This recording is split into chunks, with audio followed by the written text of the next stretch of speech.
Reporter 7 TV. Tirupati జిల్లా సత్యవేడు మండల పరిధిలోని కొత్తమారి కుప్పం పంచాయతీ పరిధిలో సుమారు 350 ఎకరాల భూమిని స్థానిక అగ్రవర్ణాల వారు ఒక్కొక్కరు 20, 30, 40 ఎకరాలను వారి అధీనంలో ఉంచుకున్నారు.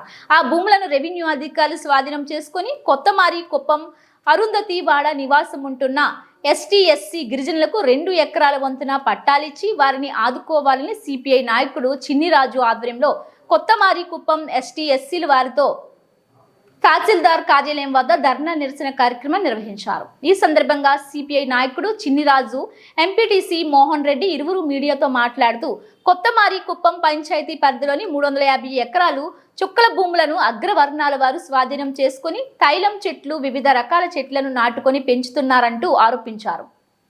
ఈ కార్యక్రమంలో సిపిఐ నాయకులు, కొత్తమారి కుప్పం మహిళలు తదితరులు పాల్గొన్నారు. కూడా మాకు పేదవాళ్ళకి పంచండి అని చెప్పి ఆ రోజు అర్జీ ఇచ్చారు. మరి దాని మీద ఏదో చాలా పకడ్బందీగా చేస్తున్నామని చంద్రబాబు నాయుడు ఆడ కూర్చొని చెప్తున్నాడు అమరావతిలో. ఏమంటే దానికి ఒక జిల్లా కలెక్టర్ని పెట్టాము, రోజువారీ ఎన్ని అర్జీలు వస్తున్నాయి, ఏ రెవెన్యూకి సమస్య అర్జీ ఇస్తే దాని మీద ఏమంటున్నాడు మానిటరింగ్ జరుగుతుంది, దాని ప్రతిదాన్ని కూడా మేము వెళ్ళి క్షేత్రస్థాయిలో పరిశీలన చేస్తాం, పంచుతామని చెప్తున్నారు.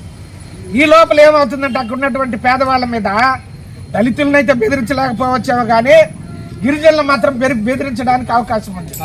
ఎవరైతే అక్కడ ఉన్నటువంటి చుక్కల భూముల్ని కాజేసుకొని అధికారులను రోబర్చుకొని వాళ్ళకి డబ్బులు ముట్టజెప్పి పట్టాలు చేసుకొని దొంగతనంగా పెట్టుకొని ఉన్నారో వాళ్ళు ఏం చేస్తున్నారు, వేళ తలారులనో లేకపోతే విఆర్ఓనో లేకపోతే ఇంకొకరినో రెచ్చగొట్టి ఈ ఉన్నటువంటి గిరిజనుల్ని భయపెడతారు.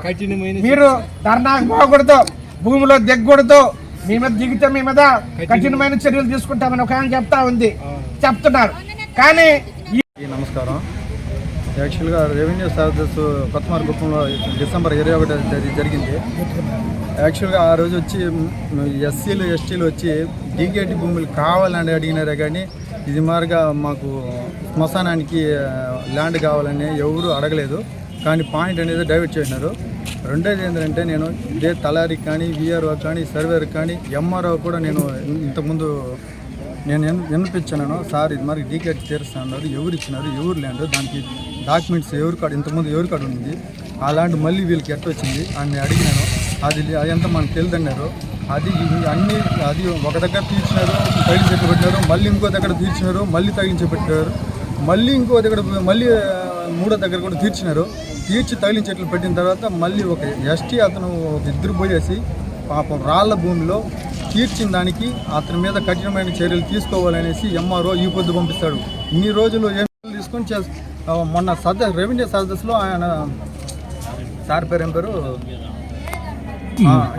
డిప్యూటీ తహసీల్దార్ నేను అడిగితే, సార్ ఎస్టీ భూమి 383లో ఇది మరి ఎస్టీలు సార్ 4.5 ఎకరా ఉంది అని అడిగితే, ఇది 1970లో ఇచ్చినారు, ఇప్పుడు ఇవ్వలేదు, నీ వయసు ఏడా నా వయసు ఏడా అని అడిగినాడు.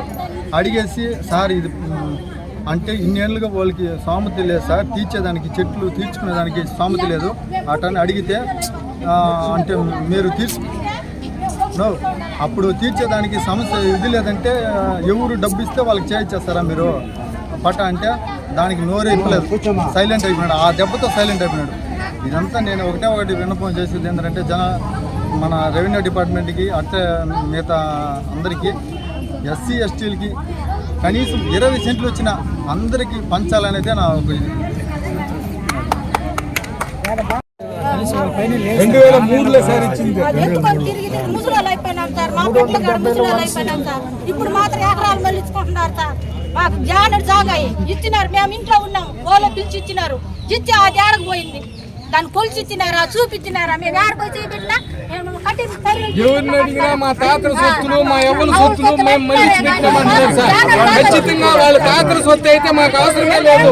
ప్రభుత్వం తరఫున 20 సంవత్సరాలకు ముందుగా 1BH చూడండి, దాంట్లో వాళ్ళు 20 సంవత్సరాలకు ముందుగా వాళ్ళ స్వాధీనము, వాళ్ళ నాయనతో, వాళ్ళ తాతలతో సొంతము, వాళ్ళతో ఒరిజినల్ పట్టాలు ఉంటే మాకు అవసరం లేదు. 20 సంవత్సరాలకు ముందుగా ఆన్లైన్ లో ఎక్కిందంతా ఈ 2024కి ఆన్లైన్ లో మొత్తం నేల ఎక్కిపోతుంది. కనీసం 1 సెంటు భూమి కూడా లేకుండా డీకేట్ అనేది ఎక్కడుండేది మాకే తెలియకుండా అడ్రస్ లేకుండా చేయించేసి